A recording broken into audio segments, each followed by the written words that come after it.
क्या हाल चाल।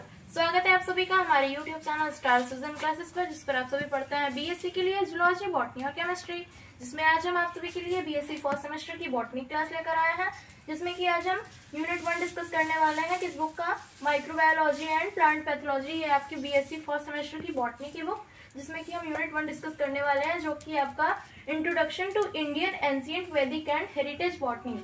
Introduction to Indian ancient Vedic and heritage botany, यानी कि इसमें हमें भारत के प्राचीन और वैदिक और हेरिटेज बॉटनी, यानी कि जो कि हमें विरासत के रूप में मिला हुआ है, और वेदों में जिस तरीके से बॉटनी का यूज किया जाता था, वनस्पतियों का यूज किया जाता था, उसका हमें अध्ययन करना है आपकी इस यूनिट के अंतर्गत। तो यहाँ पर मैं कुछ इम्पोर्टेंट नाम लेकर आई हूँ आप सभी के लिए, जो कि बहुत ही इम्पोर्टेंट साइंटिस्ट के नाम है, जो जिन्होंने उस क्षेत्र में अपना बहुत ही विशेष योगदान दिया, जिसकी वजह से वे उस क्षेत्र के, उस बॉटनी के, उस विभाग के, उस एरिया के क्या कहे जाते हैं? जनक कहे जाते हैं, फादर कहे जाते हैं।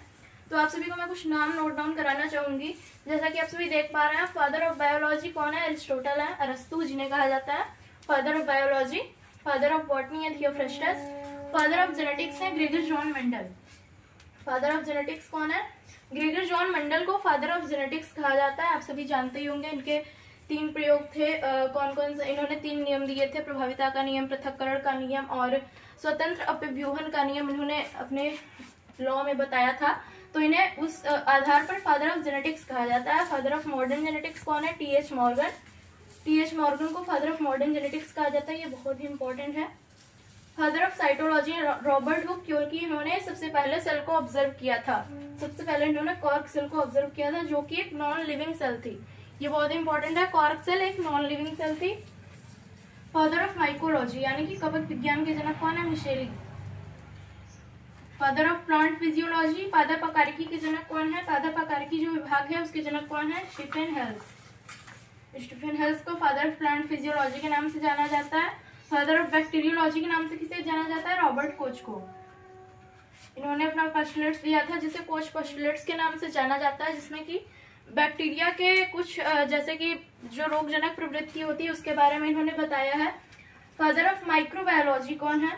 Louis Pasteur. लुइस पास्चर को फादर ऑफ माइक्रोबायोलॉजी कहा जाता है। चलिए आगे बढ़ते हैं। आई होप आप सभी नोट डाउन कर लिया होगा। नेक्स्ट पॉइंट क्या है आप सभी का? Father of plant anatomy. Father of plant anatomy कौन है? एनग्रीव। एनग्रीव को फादर ऑफ प्लांट एनाटॉमी के नाम से जाना जाता है। फादर ऑफ प्लांट टेक्सोनॉमी, यानी कि प्लांट का नामकरण पद्धति किसने दिया था? कैरोलस लिनियस ने। प्लांट टेक्सोनॉमी के जनक कौन है? कैरोलस लिनियस, यानी कि इन्हें फादर ऑफ प्लांट टेक्सोनॉमी के नाम से जाना जाता है। आप सभी से अगर क्वेश्चन किया जाए कि फादर ऑफ प्लांट टेक्सोनॉमी कौन है, या फिर फादर ऑफ प्लांट टेक्सोनॉमी के नाम से किसे जाना जाता है, तो कैरोलस लिनियस को जाना जाता है। फादर ऑफ ब्रायोलॉजी, यानी कि जिसके अंतर्गत हम ब्रायोफाइट्स की स्टडी करते हैं, उसे ब्रायोलॉजी कहते हैं, तो उसके जनक कौन है? हेडविग है। Father of plant pathology, father of plant pathology है डी बेरी। डी बेरी को फादर ऑफ प्लांट पैथोलॉजी कहा जाता है। पादप चिकित्सा विज्ञान, पादप चिकित्सा विज्ञान के जनक है ये De Bary. Father of palynology Altman है। फादर ऑफ पैलिएंटोलॉजी किसे कहा जाता है? Leonardo da Vinci. Leonardo da Vinci को फादर ऑफ पैलिएंटोलॉजी के नाम से जाना जाता है। फादर ऑफ जेनेटिक इंजीनियरिंग है पॉल बर्ग। पॉल बर्ग को फादर ऑफ जेनेटिक इंजीनियरिंग के नाम से जाना जाता है।